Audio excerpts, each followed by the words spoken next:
profundizamos en un terreno complejo donde se unen cultura, política e ideología. Esta historia gira en torno a un concepto denominado hegemonía progresiva, iniciado por Agustín Laje.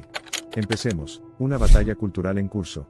Con mi compromiso infalible de exponer y desmitificar lo que él llama hegemonía progresiva, su voz ha resonado y provocado una profunda discusión en toda América Latina. La hegemonía progresista es un dominio cultural ejercido por la izquierda, que sofoca cualquier pensamiento divergente y moldea la sociedad en una sola ideología. Enciende un entorno en el que cualquier discurso que contradiga la narrativa aceptada es menospreciado, lo que hace prácticamente imposible un debate constructivo. Esta hegemonía progresiva ha penetrado en instituciones sociales clave, los medios, la educación y el Estado, influyendo en la percepción pública y fomentando una pseudocultura. Esto, afirma, es una puerta trasera para que la izquierda impulse su agenda política. Instituir una sociedad donde solo resuene una voz, impide la autoevolución y el progreso.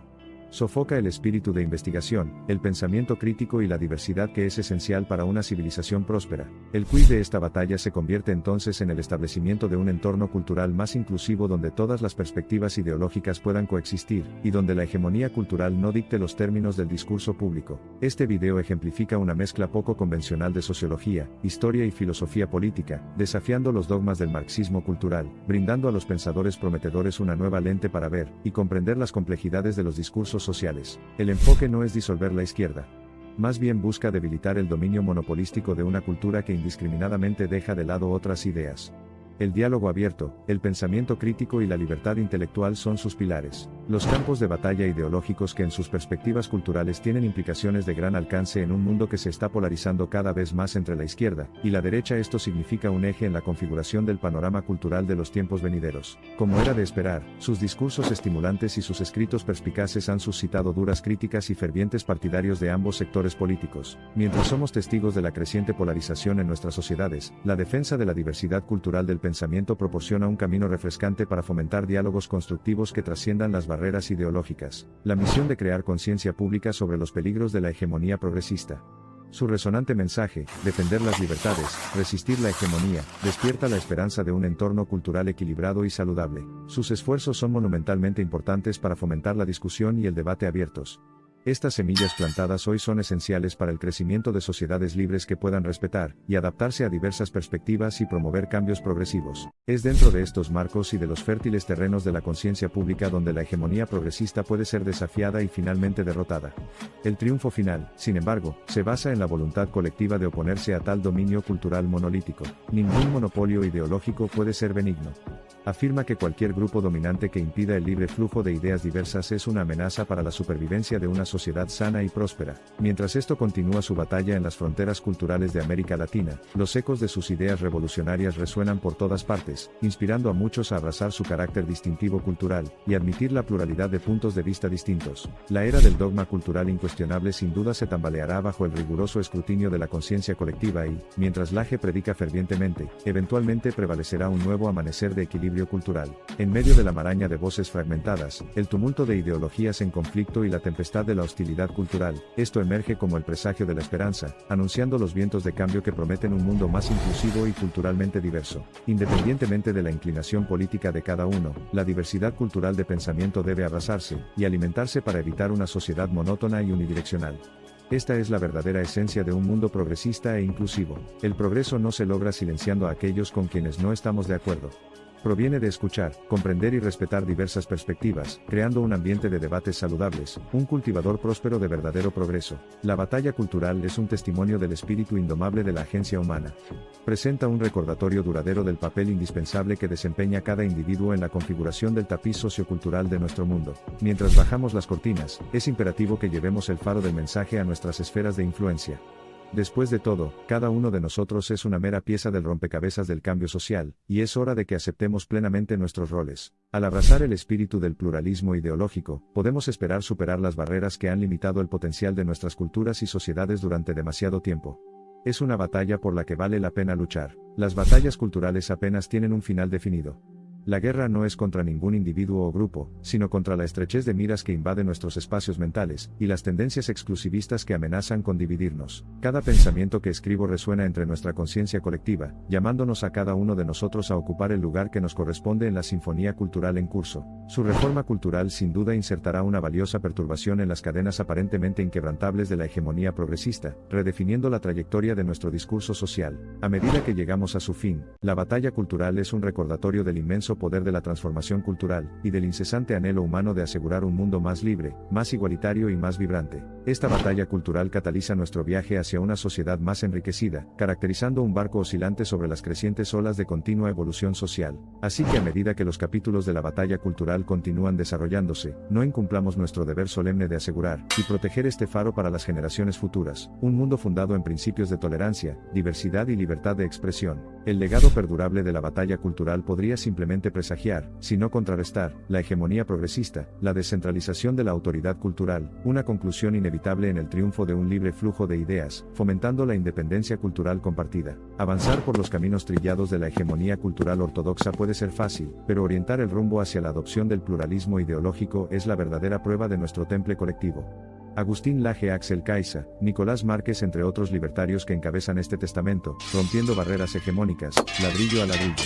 La bandera de la victoria no ondea con el triunfo de una sola narrativa, sino con el surgimiento de una multitud de voces, cada una afirmando su perspectiva única, cada una luchando por el reconocimiento que legítimamente merece, y tal es la batalla cultural, es un faro de revolución cultural. Manteniendo las ceremonias de luz de los siglos pasados, el esfuerzo de Laje está profundamente arraigado en el antiguo reconocimiento de la cultura como un terreno en constante cambio, cultivado y nutrido por la diversa polinización cruzada de ideas, opiniones y perspectivas, y todo en el espíritu del verdadero progresismo cultural. Y recuerda, ayudar y fomentar un cambio de paradigma en nuestra conciencia cultural. Empujar a la sociedad hacia una disposición progresista que libere el espíritu humano de las cadenas del pensamiento monolítico, hacia un nuevo capítulo de iluminación cultural. En el próximo episodio, entraremos de lleno en el Foro de Sao Paulo, el espacio donde los líderes de la izquierda latinoamericana se reunieron para diseñar una nueva estrategia tras la caída del muro de Berlín. ¿Fue un intento legítimo de reorganizar la política progresista o el origen de un plan para imponer el socialismo en la región? ¿Cuánto de lo que vivimos hoy en nuestros países proviene de este foro? Lo descubriremos en el siguiente capítulo. Nos vemos allí. La teoría marxista de Ernesto Laclau y Chantal Mouffe. Esta profunda interpretación del comunismo y el cambio social ha provocado tanto curiosidad intelectual como una acalorada controversia, particularmente en el contexto del Foro de Sao Paulo. Hoy profundizamos en estas fascinantes teorías y sus implicaciones en el mundo real. Ernesto Laclau y Chantal Mouffe, ambos eminentes teóricos políticos, se basaron en el marxismo para desarrollar una comprensión más contemporánea del concepto de hegemonía. Más allá del marco tradicionalmente económico del marxismo, introdujeron la noción más amplia de estructuras sociales y culturales como la politización de las relaciones sociales. El Foro de Sao Paulo, establecido en 1990, marcó la confluencia de los movimientos de izquierda latinoamericanos. Al integrar varios partidos de diferentes orígenes ideológicos, la organización tenía como objetivo fomentar alianzas políticas y cooperación ideológica en la era posterior a la Guerra Fría. La teoría de Laclau y Mouffe, que emplea una combinación de marcos lingüísticos y marxistas, innegablemente influye y moldea el pensamiento izquierdista en el marco del Foro de Sao Paulo. Un elemento central de su trabajo es la idea de democracia radical, un proceso participativo de elaboración de normas más allá de los límites tradicionales de la democracia liberal. Contrariamente al marxismo tradicional, Laclau y Mouffe sostienen que el cambio no está predeterminado por la lucha de clases. En cambio, resaltan la importancia de percibir a la sociedad como una intrincada red de múltiples luchas y antagonismos que emanan de diversas divisiones sociales. Enfatizan la necesidad de una reconstrucción continua de las fronteras políticas, trascendiendo categorizaciones rígidas y reduccionistas. El modelo democrático radical de Laclau y Mouffe busca establecer un marco político más inclusivo, que permita la articulación de diversos discursos marginados. Al hacerlo, este modelo intenta superar las tendencias totalitarias inherentes a los regímenes marxistas tradicionales. Sin embargo, esta teoría no ha quedado sin respuesta. Los críticos destacan el potencial de este modelo para dispersar las mismas fuerzas deploradas por los teóricos, lo que resulta en estructuras sociales fragmentadas y un debilitamiento de la acción colectiva. La teoría de Laclau y Mouffe no solo ha provocado discusiones políticas y diálogos académicos, sino que también ha sido fundamental para dar forma a los fundamentos intelectuales del Foro de Sao Paulo. Esto ha llevado a cambios significativos en el panorama político de varios países latinoamericanos a lo largo de los años. Uno de los factores más intrigantes de la teoría de Laclau y Mouffe es su adaptabilidad, particularmente en el contexto del Foro de Sao Paulo. Este modelo teórico ha demostrado una resiliencia notable al acomodar varias particularidades regionales y especificidades históricas dentro del panorama sociopolítico latinoamericano. En particular, el Foro de Sao Paulo ha visto varios enfoques que combinan el modelo teórico de Laclau y Mouffe con otros marcos políticos de izquierda. Esta adaptabilidad, a su vez, ha influido en la dirección y el éxito de los numerosos movimientos sociales y transiciones políticas dentro de la región. En medio de estas transformaciones y adaptaciones, la teoría de Laclau y Mouffe mantiene su relevancia crítica en la conceptualización del pensamiento izquierdista latinoamericano, especialmente en el ámbito del Foro de Sao Paulo. Proporciona un marco crucial para analizar y fomentar el cambio social, político y económico en la región. A medida que avanzamos hacia el final de este atractivo viaje, nos queda mucho que pensar. Los grandes discursos sobre el renacimiento comunista y el Foro de San Pablo, particularmente a través de la lente teórica de Laclau y Mouffe, proporcionan ideas tanto teóricas como prácticas sobre el potencial del cambio social en el mundo actual. La fluidez y complejidad de los marcos subyacentes a las teorías de Laclau y Mouffe, junto con su adaptabilidad a diferentes matrices ideológicas dentro del Foro de Sao Paulo, demuestran claramente el poder del capital intelectual para dar forma a paisajes sociopolíticos del mundo real. De hecho, la historia de conjeturas ideológicas, aplicaciones prácticas, evaluaciones críticas y reconfiguraciones, que gira en torno al renacimiento comunista y el Foro de Sao Paulo, forma una parte integral de la lucha en curso por el cambio sociopolítico en América Latina y más allá. Al concluir, contemplemos la búsqueda persistente del socialismo arraigado en las teorías de Laclau y Mouffe. Bajo el paraguas del Foro de Sao Paulo, los líderes políticos continúan esforzándose por lograr un orden social más equitativo, buscando ir más allá de las limitaciones de los paradigmas heredados. El viaje del renacimiento comunista y el Foro de Sao Paulo reflejan la dinámica social en constante evolución y la resiliencia progresiva. En todo caso, los marcos teóricos erigidos por Laclau y Mouffe nos recuerdan la importancia de refinar y reinventar constantemente nuestras perspectivas ideológicas para responder al crecimiento social dinámico. Independientemente de dónde pueda estar la postura, las proposiciones teóricas de Laclau y Mouffe, catalizadas por las aplicaciones prácticas dentro del ámbito del Foro de Sao Paulo, indican un renovado dinamismo sociopolítico. Esto plantea además la posibilidad de incorporar complejidades y variaciones modernas en la base del pensamiento marxista tradicional. El Foro de Sao Paulo, creado en 1990, fue una iniciativa que surgió en ese contexto de declive del bloque soviético. Este evento fue clave para el establecimiento de una red de fuerzas de izquierda en América Latina que buscaban una alternativa al neoliberalismo, y un marco para continuar la lucha comunista y socialista. Fidel Castro y Ignacio Lula da Silva, que en ese momento estaba emergiendo como un líder político de la izquierda, fueron figuras centrales en la creación de este foro. La idea era consolidar una nueva estrategia de resistencia y cooperación entre los movimientos de izquierda de la región, muchos de los cuales se encontraban sin el apoyo directo de la URSS, tras la desintegración de este sistema de alianzas. Sin embargo, estas teorías continúan estimulando reflexiones críticas, incorporando la multitud de perspectivas en el diálogo, y permitiendo prácticas diversas pero interrelacionadas dentro del Foro de Sao Paulo. El poder de estas ideas, adaptables pero sólidas, continúa dando forma a las trayectorias de los imaginarios y la praxis políticos en América Latina. El Foro de Sao Paulo se convirtió en una plataforma clave para el desarrollo de alianzas políticas de izquierda en América Latina, con la participación de partidos marxistas, socialistas y comunistas. Este foro jugó un papel importante en la articulación de la oposición al avance del neoliberalismo en América Latina durante las décadas siguientes, especialmente en el contexto de la revolución bolivariana en Venezuela, y la elección de líderes como Hugo Chávez y Evo Morales. Por lo tanto, mientras el muro de Berlín caía, y el comunismo europeo entraba en su crisis terminal, en América Latina surgía una nueva estructura destinada a prolongar la influencia de las ideas marxistas a través de un enfoque regional y menos dependiente del modelo soviético. Participaron 68 fuerzas políticas de 22 países latinoamericanos, pero con el tiempo este foro se fue ampliando, tanto en términos de número de participantes como en el tipo de organizaciones que lo integraban. En su sexta reunión en 1996, en San Salvador, el foro ya contaba con 52 organizaciones miembros, muchas de ellas partidos de izquierda y movimientos revolucionarios.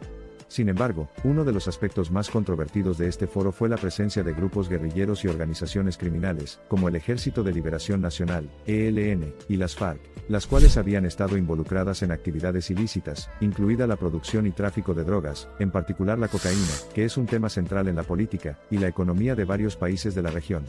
Las FARC, como mencionas, eran responsables de la producción de grandes cantidades de cocaína, hasta 600 toneladas métricas anuales, lo que generaba una extraordinaria fuente de ingresos. Con estos recursos, las FARC pudieron financiarse y, en algunos casos, respaldar movimientos políticos que, desde su perspectiva, compartían ideologías similares, lo que implicaba una suerte de alianza tácita con grupos políticos que formaban parte del Foro de Sao Paulo. Así, el Foro de Sao Paulo se convirtió no solo en un espacio para la discusión política y la cooperación entre grupos de izquierda, sino también en un punto de conexión entre las ideologías marxistas y las actividades ilegales, que generó una serie de críticas tanto a nivel interno como internacional, sobre todo por la relación con organizaciones que se financiaban con actividades ilícitas como el narcotráfico, concepto central de hegemonía de Ernesto Laclau, y Chantal Mouffe y su aplicación en las esferas de raza, género, sexualidad y control del proletariado. Este complejo tema tiene profundas implicaciones para la configuración de las sociedades, la comprensión de la dinámica del poder, y la comprensión profunda de los matices del populismo tanto en el ámbito intelectual como en el práctico. Ernesto Laclau y Chantal Mouffe hacen uso de la teoría de la hegemonía, inicialmente teorizada por Antonio Gramsci, para proporcionar una comprensión profunda del poder y su funcionamiento en la sociedad, y sirve como criterio para un análisis crítico de las fuerzas que configuran nuestras realidades sociopolíticas. Hegemonía es un término que denota liderazgo social y, en su sentido más amplio, se refiere a la influencia cultural, política o económica ejercida por una clase o grupo sobre otros sectores de la sociedad. Estos procesos hegemónicos se consideran fundamentales para el orden social, el equilibrio y la estabilidad ideológica de las sociedades. Laclau y Mouffe extienden dinámicamente las aplicaciones de la hegemonía más allá de los dominios tradicionales de clase y economía, enfatizando su influencia en los ámbitos de raza, género y sexualidad, entre otros aspectos críticos. Al hacerlo, ponen de relieve la omnipresencia de la lucha, y la negociación ideológicas que subyace a la complejidad y fluidez de las identidades sociales. Su teoría proporciona un método integral para comprender cómo diferentes elementos sociales, como las normas de raza y género, sirven como determinantes de las estructuras de poder social. Destaca cómo ciertas normas y condiciones, a través de una validación repetida y un discurso continuo, llegan a afianzarse como el orden natural de las cosas que no se cuestionan. Además, Laclau y Mouffe abordan el populismo, un fenómeno político ampliamente debatido, esforzándose por aclarar sus aspectos pertinentes. Sugieren que el populismo, aunque a menudo denigrado como divisivo, puede, cuando se conceptualiza y ejecuta con conciencia, servir como un lugar de encuentro estratégico de diversas luchas sociales, una herramienta esencial para crear y negociar el sentido común social. Si bien no se puede restar importancia a la asociación del populismo con la división, puede, cuando se conceptualiza y ejecuta con conciencia, servir como un lugar de encuentro estratégico de diversas luchas sociales, una herramienta esencial para crear y negociar el sentido común social. Si bien no se puede restar importancia a la asociación del populismo con líderes carismáticos, y sus posibles obstáculos debido a su movilización de la dinámica nosotros contra ellos, Laclau y Mouffe aclaran que su esencia central radica en permitir la representación y articulación de demandas sociales hasta ahora marginadas. Sostienen que el populismo, cuando se hace bien, podría fomentar una esfera pública dinámica y crítica que disuada al autoritarismo. Sin embargo, esta versión del populismo propuesta por Laclau y Mouffe no implica una celebración acrítica de todos los movimientos populares. Más bien, requiere la creación de instancias de un discurso democrático que incorpore una fluidez continua de la articulación de la demanda. Esto sirve para proteger contra el tipo de deslegitimación que ocurre cuando los discursos populistas recurren a prácticas autoritarias. Al fomentar el diálogo en torno al desplazamiento y la transformación de los principios ancladores de las cadenas de poder sociales y políticas, las teorías de Laclau y Mouffe desempeñan un papel crucial en la promoción de la reflexión crítica de la sociedad.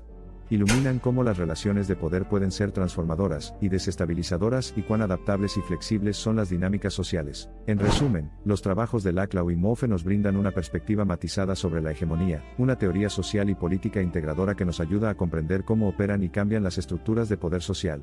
Sus ideas sobre el populismo, cuando se implementan correctamente, pueden ayudar a mitigar las tensiones sociales y fomentar los principios democráticos. Es importante resaltar que estas teorías no ofrecen una solución única ni un camino prescriptivo, sino que afirman la importancia del discurso, el debate y la negociación en el contexto del cambio social.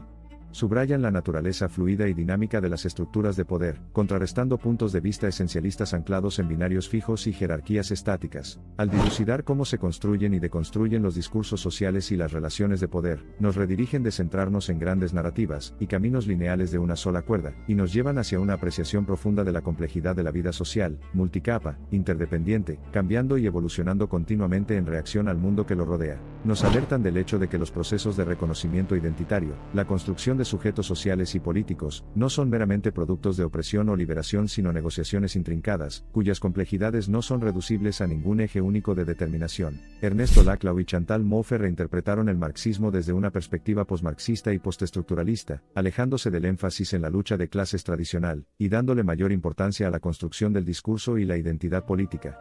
En su obra más influyente, Hegemonía y Estrategia Socialista, 1985, plantean que la lucha política ya no se reduce a proletariado versus burguesía, sino a múltiples identidades y demandas sociales. Laclau y Mouffe fueron clave en la incorporación de las luchas feministas, antirracistas y LGBTQ+ dentro del discurso progresista.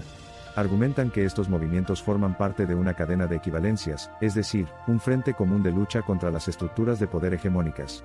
Para ellos, las identidades no son estáticas ni determinadas solo por la economía, sino que se construyen a través del discurso y la política. Al final, sus perspectivas y análisis nos empujan a las inquietantes complejidades de nuestra realidad sociopolítica, y nos muestran esas ideas en nuestro esfuerzo colectivo por navegar hacia un mundo más libre del sudario de diversas estructuras hegemónicas y opresivas. En el proceso, reconocer y aceptar estas complejidades allana el camino para una comprensión más rica y matizada de nuestro mundo, un mundo que no funciona según certezas, sino que abunda en incertidumbres, un reconocimiento que es indispensable para impulsar las luchas por la reforma social, creando así una sociedad más inclusiva y democrática. En pocas palabras, Laclau y Mouffe transformaron el marxismo en un modelo más flexible y centrado en la identidad, lo que ha servido de base para gran parte de la política progresista actual. Esto, de ninguna manera, implica un desapego de las normas o principios universales establecidos.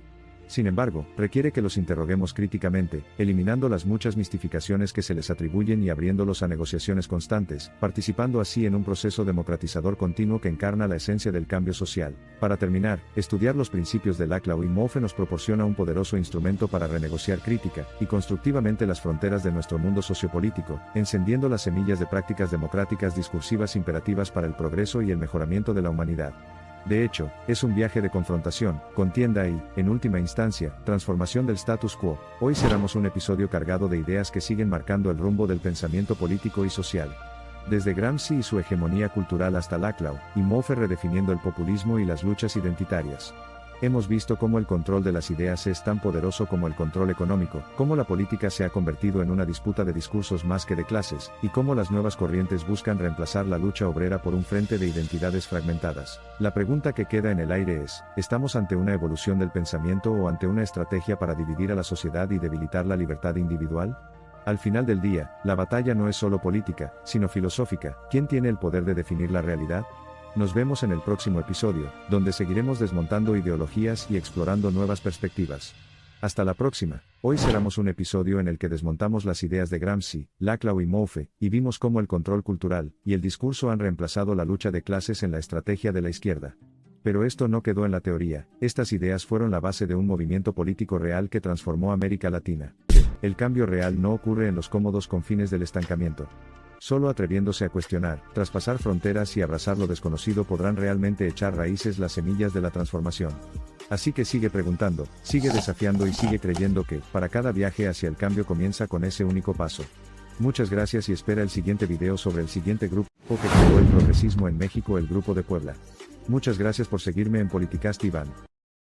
Está surgiendo una nueva fuerza progresista en América Latina. Este movimiento, caracterizado por su ideología izquierdista, la izquierda latinoamericana ha creado el último bloque progresista en México, conocido popularmente como el Grupo Puebla. ¿Es este el amanecer de una nueva era para el continente, el eje de una revolución en medio de la adversidad o un plan elaborado políticamente por motivos egoístas de las naciones involucradas? Históricamente, América Latina ha servido como medio para diversas ideologías y luchas polémicas. El panorama político de la región ha sido moldeado por un tapiz que entrelaza la gobernanza democrática, la dictadura comunista, el sistema feudal y más. Más recientemente, el ascenso de la llamada Marea Rosa ha supuesto el ascenso de varias administraciones de izquierda. La formación del Grupo Puebla, una iniciativa liderada por la izquierda en América Latina, es percibida por muchos como un paso hacia la consolidación de los logros de la Marea Rosa. Concebido en Puebla, México, el grupo busca promover la integración política, económica y social entre sus estados miembros. Sin embargo, el surgimiento del Grupo Puebla ha provocado un debate global.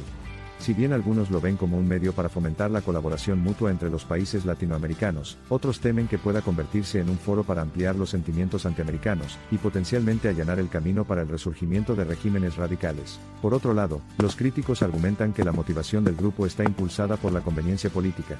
El espectro de ciertos países al borde del colapso económico combinado con la retirada hacia el sur de algunas potencias regionales y globales ha desencadenado un precario acto de equilibrio. Quienes están dentro del campo progresista, ideológicamente alineados con los principios del Grupo Puebla, sostienen que solo descartando el modelo capitalista podrán los países latinoamericanos comenzar a prosperar y alcanzar condiciones socioeconómicas iguales. La segunda ola de ideas marxistas, que atraviesa las redes sociales, ha influido visiblemente en el curso del debate político. Miles de jóvenes, desilusionados por la globalización capitalista, están expresando su apoyo a los líderes de izquierda. Esta narración, sin embargo, no está exenta de reproches. Los sectores tradicionalmente menos favorables a las ideas de izquierda se encuentran en un choque ideológico, considerando al Grupo Puebla un anatema para la estabilidad y el progreso. Sostienen que impulsar políticas de izquierda solo serviría para perpetuar los problemas existentes, en lugar de abordarlos de manera efectiva. En el contexto de este choque, el destino del Grupo Puebla está en juego. Los críticos de las superpotencias occidentales expresan esperanza. Para ellos, el grupo es más que la suma de sus miembros, lo que representa una oportunidad para fomentar la unidad y construir un camino independiente hacia el progreso para América Latina. La hegemonía predominante de los países proponentes capitalistas, que ejercen importantes recursos y una influencia formidable, ha suscitado poca disidencia. Por lo tanto, lograr la autonomía propuesta respecto de la hegemonía capitalista exigirá mucho más que mera retórica. Las ideas sobre los intentos pasados de la izquierda latinoamericana de contrarrestar la hegemonía occidental sugieren los formidables desafíos que tenemos por delante. Se han empleado sanciones hostiles, embargos comerciales, aislamiento diplomático e incluso intervenciones militares encubiertas y abiertas. Poniendo sus esperanzas en la integración económica, el Grupo Puebla reconoce la importancia de establecer un mercado común. Esta tarea, sin embargo, es desalentadora, dadas las estructuras económicas divergentes de los Estados miembros, y los intereses creados de las corporaciones multinacionales. Ante la amenaza de represalias económicas que se avecina, el éxito del Grupo Puebla depende de su capacidad para resistir la presión externa. La determinación del grupo se pondrá a prueba, y la elección entre resiliencia y capitulación determinará su legado. Los países sudamericanos, devastados por la pandemia de COVID-19 y sus repercusiones socioeconómicas, han sentido más agudamente la urgencia de la unidad regional. El Grupo Puebla podría ofrecer una vía para aunar recursos, compartir mejores prácticas y solidarizarse durante las crisis. Sin embargo, en este faro de esperanza también vemos sombras de incertidumbre. Los vínculos de la izquierda latinoamericana con grupos armados como las FARC, y su voluntad de mantener vínculos con regímenes autocráticos han provocado críticas internacionales, aislándolos de aliados regionales y globales viables. Además, abundan las preguntas sobre el compromiso del Grupo Puebla de defender los valores y principios democráticos.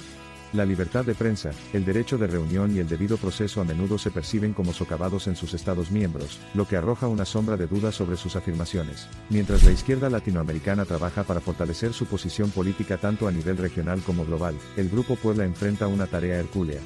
Disipar los temores de la comunidad internacional, promover el desarrollo económico dentro de la región, y defender los principios democráticos sigue siendo un acto de equilibrio formidable. La brújula política en América Latina está en constante cambio.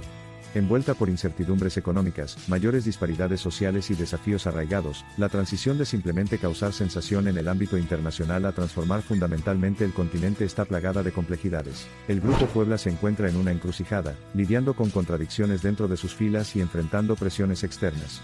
El grupo debe navegar por las turbulentas aguas de la política global, y establecer un nuevo equilibrio que sirva a la vitalidad de la comunidad latinoamericana. A medida que se desarrolla el viaje, las acciones y decisiones actuales de la izquierda latinoamericana, ya sea motivadas por el interés propio, la solidaridad del bloque, el fervor ideológico o una combinación de estos, dan forma a los contornos del camino a seguir. Un camino donde el resultado es incierto, en medio del clamor por el cambio y la reforma. El tiempo será el árbitro del viaje del grupo. Sus acciones y políticas, anticipadas o imprevistas, moldearán la trayectoria de América Latina, determinando el potencial impacto colectivo del Grupo Puebla en la región, en los espacios luminales entre esperanza y desesperación, progreso y estancamiento. En medio de todo esto, los individuos, las comunidades mordidas por la autocracia, y sus consiguientes privaciones esperan un mañana mejor.